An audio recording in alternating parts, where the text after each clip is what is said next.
नमस्कार दोस्तों, स्वागत है आप सभी का इजी जीएसटी फॉर यू में। मैं हूं आपका होस्ट गिरीश कुलकर्णी और आज के एपिसोड में आप सभी का स्वागत करता हूं।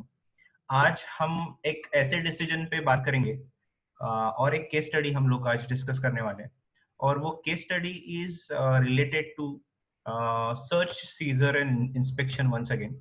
तो उसमें I will just try to explain the facts of the case first and then we can move to the actual decision।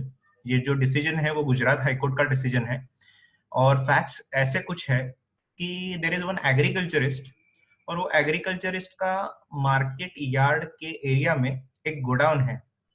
वो गोडाउन वो रेंट पे देता है to the other agriculturist for storage of their agricultural produce. Now ये जो godown है वो काफी बड़ा गोडाउन है। उसमें उन्होंने उस एग्रीकल्चरिस्ट ने, गोडाउन ओनर ने 5 टैक्स पेयर्स को अलग अलग उनके गुड्स वहां पे स्टोर करने के लिए गोडाउन रेंट पे ऑफर किया था। The ownership was with the agriculturist who is the owner of the godown and only the area was let out to store their agricultural produce। अभी ऐसा कुछ हुआ कि इंस्पेक्शन इनिशिएट हो गई थी और इंस्पेक्शन इनिशिएट होने के बाद वहां पे जब जीएसटी अथॉरिटीज पहुंची तब देखा कि वहां पे जो प्रॉपर पर्सन है from the assessees side, tax payer side, was not present. तो उन्होंने उस गोडाउन प्रॉपर्टी जो थी उसको सील कर दिया। और I think that was happened in the month of February, November 2018, अक्टूबर और नवंबर 2018। उस टाइम से लेके आगे कोई भी फॉलोअप डिपार्टमेंट ने इस केस में नहीं लिया था। आफ्टर नवंबर 2018 टिल February 2020 कुछ भी एक्शन नहीं लिया।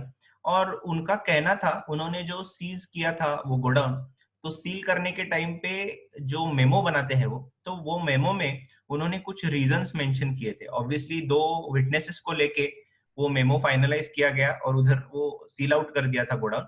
तो उसमें जो रीजंस लिखे थे वो फर्स्ट रीजन तो था कि wrong availment of input tax credit, दूसरा था credit collected wrongly and not deposited to the government treasury, और तीसरा और चौथा जो था that was try to neglect the searching team और non cooperation in search process. ये 2 काफी इंपॉर्टेंट पॉइंट्स उन्होंने मेंशन किए थे।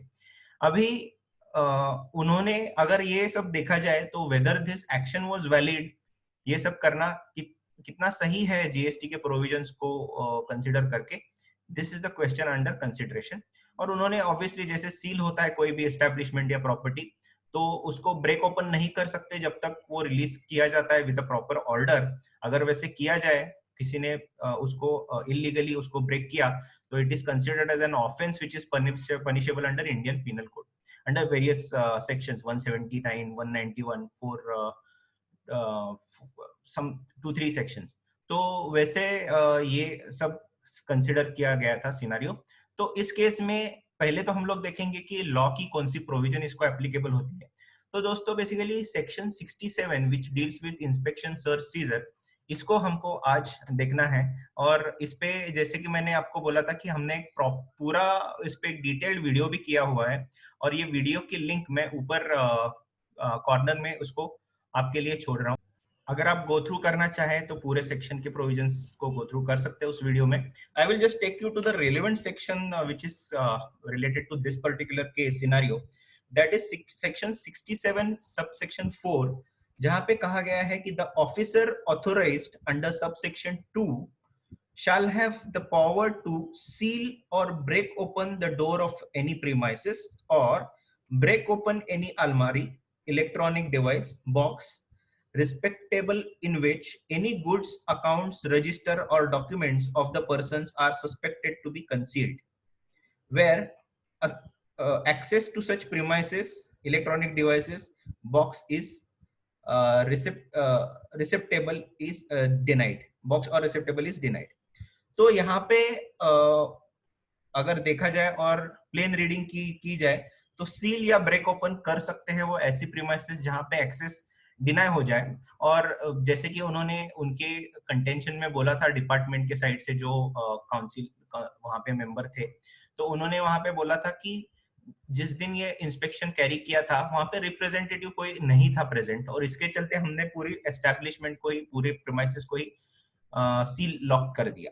तो जहां पे ये पिटिशनर है, जो ओनर ऑफ द गोडाउन है, उसके साइड से जो अटर्नी थे, तो उनका कहना ये था, उन्होंने जो फैक्ट्स मेंशन किए थे वहां पे वो ऐसे है कि ये सेक्शन को कंसिडर करके आपने अगर अंदर के गुड्स या उसके रिलेटेड डॉक्यूमेंट्स या कोई भी other thing which is concerning to that goods अगर सील की जाती थी तो वो सही बात थी, लेकिन पूरे के पूरे एस्टेब्लिशमेंट को सील कर देना ये सही नहीं है। That is number one point which she had mentioned.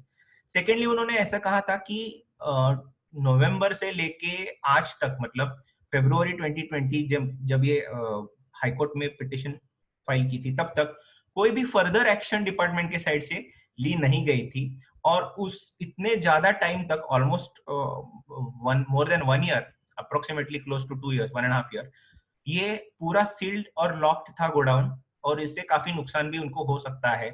तो ये भी है। और उसके आगे जो वैसे देखा जाए तो factually if you refer the section 7 etc, subsection 7 of section 67, it says where any goods seized under section 2 and no notice in respect thereof is given within 6 months of the seizure of the goods shall be returned to the person from whose possession they were seized।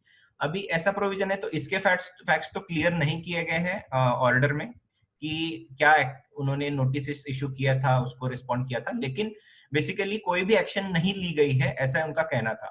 तो इन सब में जो court का कहना है, that is very important. If we go to the court, तो court पहले तो कहता है कि हमारे सामने ये जो डिपार्टमेंट के साइड से रीजन टू बिलीव क्या था कि भाई ये जो 5 टैक्स पेयर्स है जिन्होंने अपना मटेरियल स्टोर किया है वो गोडाउन में, इनका इंस्पेक्शन या सर्च क्यों इनिशिएट किया जाए, इसका कोई भी हमारे सामने एविडेंस नहीं रखा गया है। But we are not going into that. ये भी कहते हैं कि हम उस क्वेश्चन में नहीं जाएंगे, हम we will only stick to section 67(4), जहां पे हम लोग ये देखेंगे कि जो गुड्स है पर्टेनिंग टू द डिफॉल्टर्स, उनको ही those were liable for you know confiscation, या जो भी बुक्स है उसके रिलेटेड उतने से ही ये मैटर रिस्ट्रिक्ट होना चाहिए, ना कि वो पूरे एस्टेब्लिशमेंट को ये अप्लाई होना चाहिए। तो इस हिसाब से उन्होंने डिसीजन में भी एक डेट फिक्स की थी फरवरी 2020 की, जहां पे ऐसे बोला गया था कि जो गोडाउन ओनर है वो उसकी ओनरशिप के टाइटल के जो डॉक्यूमेंट्स है वो प्रेजेंट करे अथॉरिटीज को, authorities will visit that place again, और if the authorities have a reason to believe कि यहाँ पे कुछ सीक्रेटेड है, बुक्स है, स्टॉक है या कुछ है, तो वो रिस्पेक्टिव स्टॉक को सीज करे, सील करे, रिस्पेक्टिव थिंग्स को करे, बट ना कि वो पूरे एस्टेब्लिशमेंट को।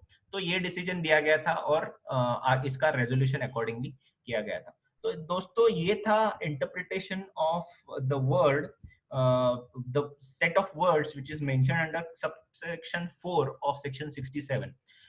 ये जो केस है that is Anoop Singh Sarvaiya in the High Court of Gujarat it was decided।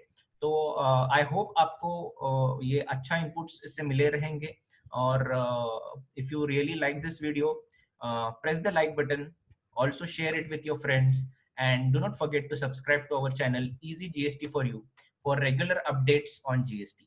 Thank you so much।